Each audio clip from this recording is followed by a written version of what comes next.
Chicken ബിരിയാണിയും beef ബിരിയാണിയൊക്കെ എപ്പോഴും ഉണ്ടാക്കണമെന്ന് തോന്നണമല്ലേ. ഇനി ഒരു കാട ബിരിയാണി ഉണ്ടാക്കി നോക്കി. അതിന് വേണ്ടിയിട്ട് ഒരു തക്കാളി, ഒരു വലിയുള്ളിയും, ഇഞ്ചി, വെളുത്തുള്ളിയും, പച്ചമുളകും ചതച്ചതുമാണ് എടുത്ത് വെച്ചത്. എനിക്ക് കുറച്ചുണ്ടാക്കിയാൽ മതി, അതുകൊണ്ട് ഞാനൊക്കെ കുറച്ചെടുത്തിട്ടുള്ളൂ. നിങ്ങളെ അളവിനനുസരിച്ച് നിങ്ങൾ എടുത്തോളി.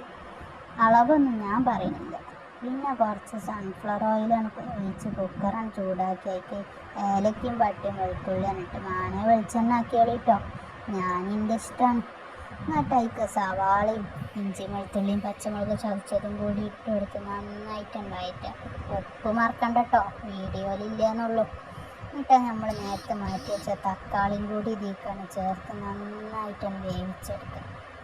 തക്കാളിയൊക്കെയാണ് വെന്ത് വരുമ്പോൾ മഞ്ഞൾപ്പൊടിയും പിന്നെ ബിരിയാണി മസാല ചേർക്കണമല്ലോ, ബിരിയാണിയാണ്, അതും കൂടി ചേർത്ത് നന്നായിട്ടാണ് വഴറ്റിയെടുക്കുക.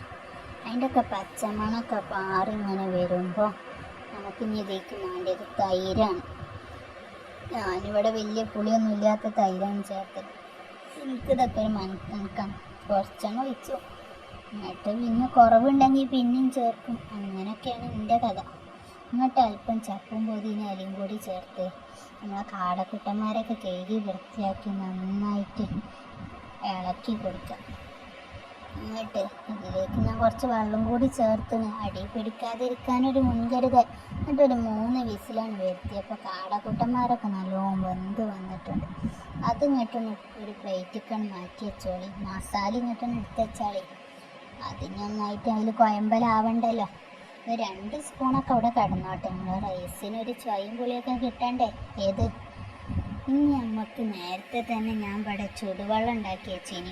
1 കപ്പ് അരിക്ക് 1.5 കപ്പ് എന്ന തോതിൽ ഞാൻ ചുടുവെള്ളമൊക്കെ നേരത്തെ സെറ്റാക്കി വെച്ചിന്.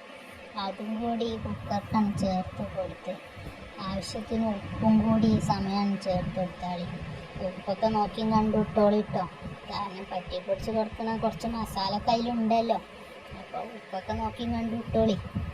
എന്നിട്ട് നമുക്ക് ഇതിലേക്ക് നേരത്തെ തന്നെ കേക്ക് ഊറ്റി വെച്ച അരിയും ചേർത്ത് കൊടുക്കുക. ഒരു അരമുറി ചെറുനാരങ്ങൻ്റെ നീരും കൂടിയാണ് ചേർത്ത് മൂടി വെച്ച് 2 വിസിലാണ് വെറ്റി. 2 വിസിൽ വന്ന് കഴിഞ്ഞ് കുക്കറാണ് തുറന്ന് നോക്കിയപ്പോൾ അടിപൊളി ബിരിയാണി ഒന്ന് റെഡി ആയിട്ടുണ്ട്. ബിരിയാണി ആയിട്ടില്ല, ഇത് റൈസ്. ഇത് രണ്ടും കൂടി മിക്സ് ചെയ്താൽ അതന്നെയാണ് ബിരിയാണി. നന്നായിട്ട് ഇളക്കി വന്നപ്പോൾ നല്ല ചോയും ചാതും ഒക്കെ ഉള്ള ബിരിയാണി ഒന്ന് റെഡിയായി. അടിപൊളി കാട